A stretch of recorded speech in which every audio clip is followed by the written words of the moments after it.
Assala- Assalamualaikum warahmatullahi wabarakatuh dan salam sejahtera daripada saya, dan nama diberi ialah Muhammad Hasif Hazim bin Muhammad Nasir, dan nombor matrik saya ialah C23A1237, dan saya daripada kelas Kebudayaan dan Tamadun Melayu L6, dan yang saya hormati ialah pensyarah saya iaitu Dr. Afidatul Syazwani binti Afandi selaku pensyarah saya. Dan pada hari ini saya akan membentangkan isu yang bertajuk isu ketandusan adab dan akhlak yang luhur dalam kalangan generasi muda pada masa kini. Dan saya akan memulakan dengan pengenalan dahulu. Dan pengenalan saya ni konsep identiti Melayu dan jati diri Melayu yang menjadi asas kepada kebudayaan dan ketamadunan Melayu. Sejak dari zaman Kesultanan Melayu Melaka lagi, bangsa Melayu mempunyai kepribadian yang tinggi dan hebat di mana bangsa Melayu mempunyai banyak warisan serta kepakaran dalam semua bidang teknologi.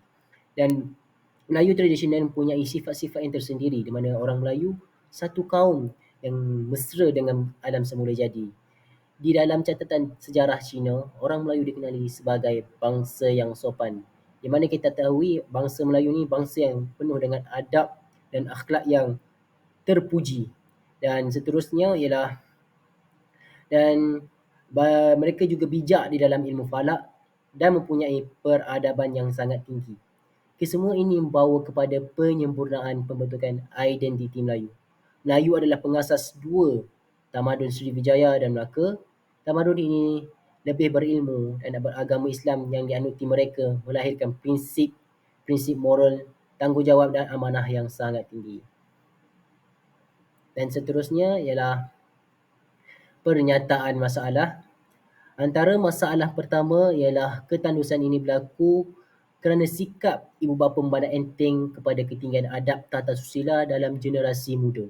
Penerapan sikap nilai murni dalam generasi muda sukar diterapkan. Sebagaimana yang kita tahu, ketandusan ini berlaku juga disebabkan ibu bapa mempunyai tanggungjawab masing-masing untuk bekerja dan tidak ada masa untuk perhatikan tindak tanduk anak-anak. Dan yang kedua ialah masalah yang sering dihadapi oleh generasi muda ialah pengaruh media sosial yang kurang sopan di dalam konten yang dipaparkan di platform media. Pada zaman sekarang banyak sangat konten yang bagi saya agak mengarut dan tidak boleh diambil sebagai iktibar ataupun nilai murninya kerana banyak nilai-nilai yang negatif dalamnya. Dan yang ketiga ialah masalah yang terakhir di sekeliling budaya yang tidak sihat iaitu persekitaran yang tidak memuaskan. Uh, yang terakhir ni budaya tersinggung oleh rakan-rakan lah. Pengaruh rakan-rakan yang seperti menghisap rokok, hisap vape dan suka untuk mengambil kesempatan dalam masa dan membuang masa, dan itulah masalah yang utama. Dan yang ketiga yang seterusnya ialah objektif kajian. Dan saya mempunyai dua objektif kajian. Yang pertama ialah mengidentifikasikan faktor-faktor utama yang menyumbang kepada ketandusan adab dan akhlak yang luhur dalam konteks sosial dan budaya. Di sini banyak faktor yang menyebabkan mereka ini ketandusan adab dan akhlak dalam diri mereka. Dan yang kedua, mengenal pasti langkah-langkah untuk mengatasi isu ketandusan adab dan akhlak yang luhur dalam kalangan generasi muda di Malaysia. Dan sebagaimana kita tahu, setiap masalah yang ada ni pasti mempunyai jalan untuk menyelesaikan masalah. Tidak kira dengan cara apa-apa pun sekalipun, mereka akan setiap masalah ini akan dibendung dengan secara yang baik. Dan yang ketiga ialah yang seterusnya ialah faktor-faktor ketandusan adab dan akhlak. Yang pertama, pengaruh media sosial. Penembusan media dapat membentuk persepsi nilai-nilai sosial, seringkali fokus pada citra dan kepuasan diri, mengabaikan aspek moral dan etika. Media sosial ni kadang-kadang mempunyai konten seperti kata-kata tadi, mempunyai konten konteks yang positif kadang-kadang, tapi apabila disalahgunakan oleh generasi muda ni, sudah semestinya mereka akan terjerumus dalam kancah-kancah yang negatif. Dan yang kedua ialah peranan keluarga juga amat penting kerana ianya sebagai institusi pertama dalam pembentukan karakter dapat memainkan peranan kunci dalam menyampaikan nilai-nilai adab dan akhlak yang luhur. Keluarga ialah institusi yang selalu berada dengan generasi muda dan keluarga perlu memupuk setiap nilai-nilai murni daripada diri mereka. Kadang-kadang faktor ketandusan adab dan akhlak dan generasi muda ni beberapa kadang-kadang tidak sempat untuk meluangkan masa dengan bersama anak-anak, menyebabkan anak-anak kurang kasih sayang. Dan yang ketiga lah bahasa yang kurang sopan, tergambar perkataan kotor, mencarut dan ayat-ayat maki. Seperti yang mereka kata tadi, generasi muda sekarang menganggap maki itu benda biasa, walhal dalam konteks pada zaman dahulu, mencarut atau maki itu satu ayat yang sangat keji dan buruk bagi mereka. Dan yang keempat ialah didikan agama Islam amat penting untuk menjadi seseorang insan itu lebih bersasiah serta mempunyai contoh adab dan akhlak yang tinggi. Agama Islam sudah tentunya agama Islam tidak meninggalkan adab. Adab ialah nombor satu dan yang kedua ialah ilmu. Adab dulu baru ilmu.